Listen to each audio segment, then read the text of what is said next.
Edgar Morin, um dos mais importantes pensadores contemporâneos, diz que a Europa é hoje um esqueleto vivo dominado por interesses económicos.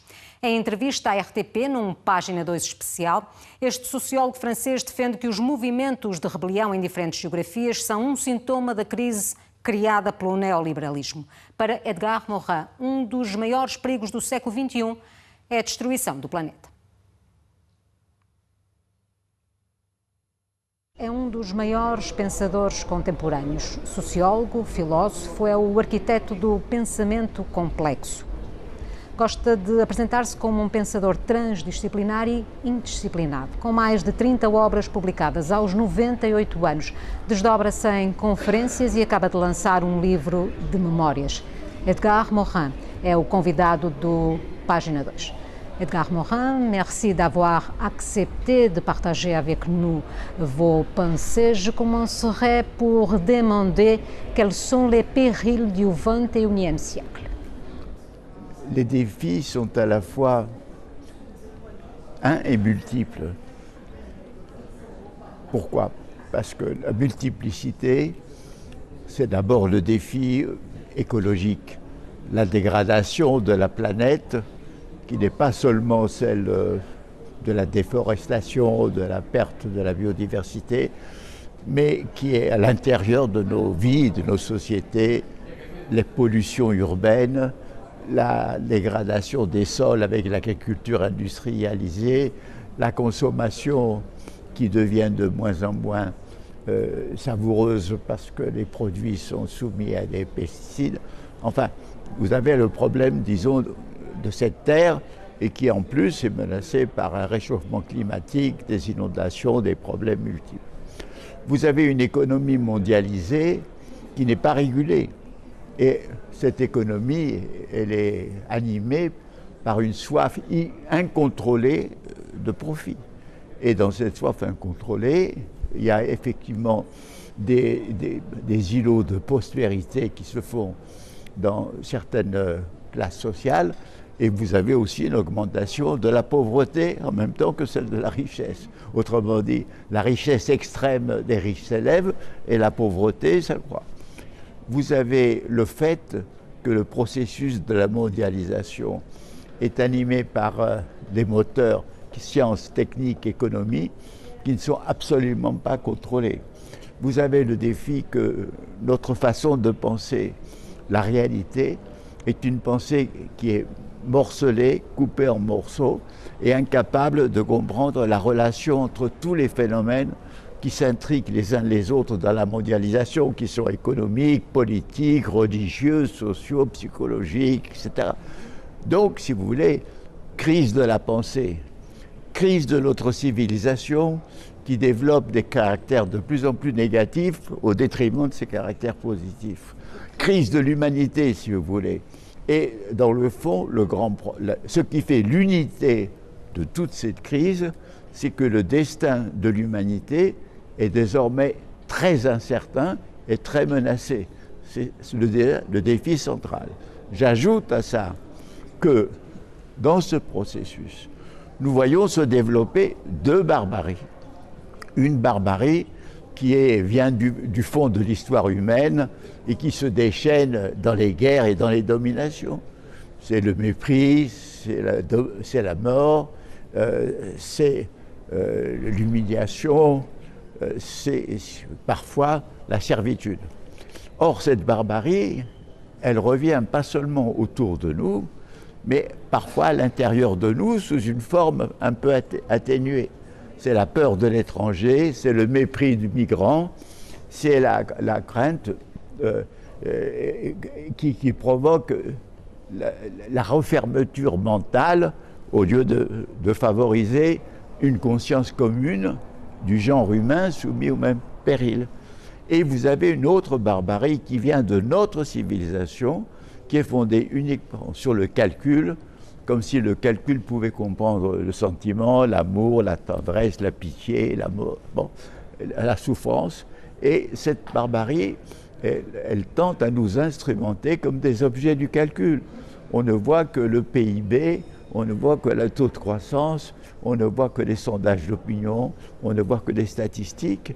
Et donc, là aussi, c'est le déchaînement du profit économique qui va dans le même sens de cette barbarie. Donc, vous voyez, je pense qu'il y a toujours eu dans l'histoire humaine des dangers, des périls, mais ils étaient multipliés. Là, nous avons un péril d'ensemble pour toute l'humanité. Et la démocratie est-elle en crise aussi?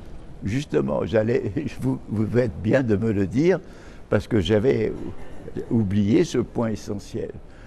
Partout, la démocratie est en crise. Pourquoi? D'abord parce que la démocratie, elle vit de conflits d'idées qui sont régulés, évidemment, dans des formes de discussion parlementaire. Or, aujourd'hui, les conflits ne sont pas d'idées, sont beaucoup plus des conflits de personnes. D'autre part, les pensées politiques se sont vidées de tout contenu. Il y avait une pensée politique qui animait la gauche, les socialistes, les communistes, qui était l'héritage de la pensée de Marx. Tout ça est désintégré.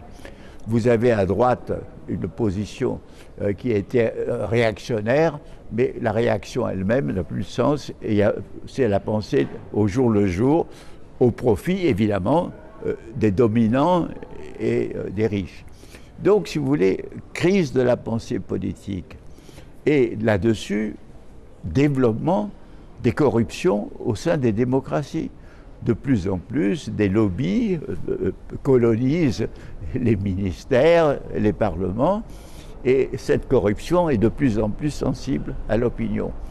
Donc, dans cette crise de la démocratie, vous avez effectivement le résultat en est le surgissement de systèmes néo-autoritaires, parfois avec une façade démocratique, comme vous l'avez eu en Russie, vous l'avez en Turquie, vous commencez à l'avoir en Hongrie, elle commence à l'avoir en Pologne, elle menace l'Europe, elle menace même la France. Pour le moment, heureusement, le Portugal est épargné. Mais donc, vous avez ce problème. Et dans le monde, vous voyez bien l'apparition de président Trump aux États-Unis, celle de président Bolsonaro au Brésil. Vous voyez aussi les signes d'une démocratie qui a perdu ses fondements. Et autre phénomène très intéressant, c'est que ces multiples révoltes que nous voyons aujourd'hui dans le monde, que nous voyons au Chili, nous le voyons en Équateur, nous le voyons au Liban, nous le voyons en Algérie, nous le voyons dans des pays de régimes tout à fait différents. Mais qu'est-ce qu'il y a de commun dans ces révoltes? C'est qu'on a installé dans le monde, depuis les années 1980, c'est-à-dire depuis 30 ans, un système qu'on appelle néolibéral, qui est un système qui est fondé sur des économies massives au détriment des populations ou des travailleurs et au profit uniquement d'une élite financière économique. Donc c'est ce système économique aussi qui est en crise. Mais malheureusement, les solutions ne sont pas apparues. Vous voyez des révoltes partout, mais elles n'ont pas une pensée qui indique « voilà la nouvelle voie ». Et la tragédie vient que vous avez des révoltes très compréhensives, mais qui ne vont pas pouvoir se traduire par la découverte et la mise en mouvement vers un nouveau type d'économie et de société. Donc c'est pour ça que nous sommes dans une période dangereuse. Mais moi je ne suis pas pessimiste ni optimiste. Ce sont des constats. Mais je constate dans ma vie que souvent l'improbable arrive de façon bénéfique. C'est déjà arrivé pour nous Européens en 1941, en fin 1941, quand l'Allemagne semblait dominer l'Europe pour des dizaines et des dizaines d'années, et que brusquement Moscou a résisté et que l'Amérique est entrée en guerre. Donc vous savez, l'histoire, le futur est incertain.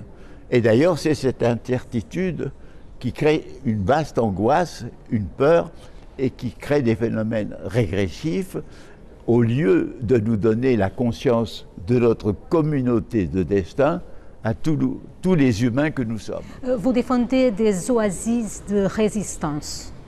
Les mouvements des Gilets jaunes sont un oasis? Non, les mouvements des Gilets jaunes, ça a été une première expression en France d'un phénomène qui a pris d'autres formes dans d'autres pays, qui était une sorte de révolte contre la situation actuelle et qui traduisait des souffrances, qui traduisait des angoisses. Et ce mouvement des Gilets jaunes est la forme française singulière qui a précédé les autres mouvements qu'on trouve dans les autres pays. Et ce mouvement est très intéressant à étudier parce que c'est un mouvement de caractère spontané anarchique, c'est-à-dire sans structure, sans leader, et qui, malgré cette faiblesse d'organisation, a réussi à durer 1 an et continue à reprendre maintenant parce que les problèmes sont restés les mêmes et n'ont eu que des pseudo-solutions superficielles qui consistent à donner un peu d'argent ici, un peu d'argent là. Donc les Gilets jaunes, ce qui est intéressant, c'est un mouvement infrapolitique, suprapolitique parce qu'il est moral, et en même temps qui essaye d'être un peu politique mais qui n'y arrive pas. Et donc, si vous voulez, lui aussi, c'est un indicateur de ce grand malaise, de cette crise formidable de nos démocraties et de nos sociétés. Croyez-vous encore au projet européen? Alors, vous savez, l'Europe était un beau projet qui était fondé sur une communauté de plus en plus étroite, politique, culturelle, et aussi économique. Or, si vous voulez, le développement économique a pris le dessus et l'Europe est restée un nain politique. Et il y a des forces centrifuges qui jouent en Europe. Les différents pays ne regardent pas du même côté. Vous avez aussi, l'Europe a été de plus en plus contrôlée par une bureaucratie abstraite à Bruxelles et par des intérêts financiers. Et à mon avis, la crise de l'Europe, elle commence en 1991 avec la guerre de Yougoslavie que l'Europe n'a pas su arrêter, n'a pas su empêcher et que même l'Allemagne et la France ont un peu favorisé. Donc la crise de l'Europe commence là et elle a trouvé son point culminant avec l'attitude à l'égard de la Grèce et à l'égard des migrants. Donc aujourd'hui, l'Europe est un squelette vide. Bien entendu, moi je suis pour sauvegarder ce squelette, mais je ne pense pas que dans les conditions actuelles, on puisse retrouver le grand projet culturel et humaniste qui était le projet initial.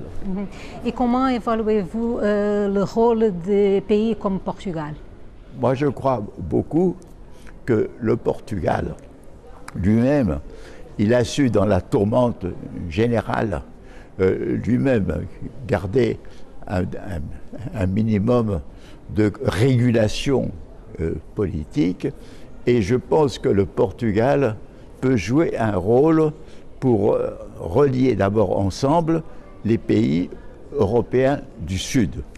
Je crois que si vous voulez que bien sûr l'Europe est multiple, mais on voit très bien que nous avons en commun Portugal, Espagne, Italie, Grèce, et nous avons quand même des problèmes fondamentaux communs et je dirais même des éléments culturels communs. Il faut développer la coopération de l'Europe du Sud et il faut aussi développer l'esprit méditerranéen parce qu'aujourd'hui, la Méditerranée est elle-même au cœur d'une crise terrible puisque vous avez eu les tragédies de Syrie, d'Irak, d'Égypte, vous voyez actuellement en Algérie. Donc aussi, il faut créer des ponts avec ce monde sud-méditerranéen et au maximum créer un esprit où les uns et les autres vont retrouver dans la Méditerranée une idée maternelle, matricielle. Car bien entendu, vous me direz que le Portugal est un pays atlantique, mais c'est un pays de culture totalement méditerranéenne. Et donc le Portugal peut jouer un grand rôle dans cette lutte difficile que nous avons pour lutter contre ce qu'il y a de plus négatif dans la Méditerranée et retrouver une communauté d'entente. Votre nouvel ouvrage, Edgar Morin, témoigne de l'importance que revêtent pour vous les relations d'amitié. Y a-t-il des Portugais dans cette liste? Oui. Mais vous savez, c'est vrai que pour moi, l'amitié est une chose fondamentale de la vie. Peut-être aussi le fait que je suis un fils unique d'une mère qui est morte quand j'avais 10 ans. Donc j'éprouve un très grand besoin de ce lien si profond qui peut lier deux personnes, aussi bien du même sexe que de sexe opposé. Donc, si vous voulez, l'amitié me fait vivre. Et je dois dire que quand je pense au Portugal, ça a joué un rôle énorme pour moi. La première fois que je suis venu, en 1964, j'ai été invité par Alçada Batista, qui dirigeait une revue d'opposition au régime de Salazar, qui s'appelait Tempo Modo, et j'ai connu toute une équipe de jeunes gens auxquels je me suis profondément l'amitié, comme Helena Vaz da Silva, et comme d'autres qui formaient ce groupe qui aspirait à la liberté, qui aspirait à une autre vie. Et donc j'ai eu des amis profonds, le directeur de l'édition Europe-América, malheureusement décédé, est devenu aussi un grand ami. Je suis ami de du directeur de l'Institut Piaget, mais j'ai eu une amitié très profonde avec Mario Soares.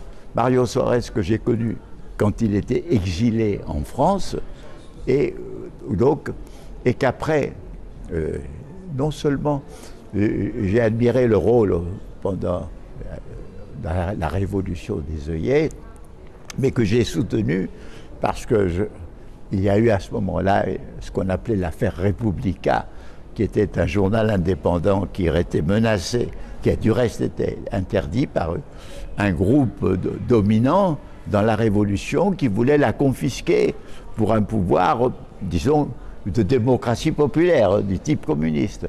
Et à ce moment-là, il y a eu la résistance de Mario Soares et à Lisbonne de Otelo de Carvalho. Et moi, comme en France, les gens ne comprenaient pas ce qui se passait, j'ai pu faire un article dans l'hebdomadaire qui s'appelle L'Observateur sous le titre « La liberté est révolutionnaire ». Parce qu'au même moment, mon ami qui était le rédacteur en chef du Monde disait l'important, c'est de donner à manger au peuple plus important que la liberté. Et moi j'ai dit, quand vous supprimez la liberté, vous ne donnez pas à manger pour autant au peuple. C'est-à-dire qu'en France, on ne comprenait pas bien.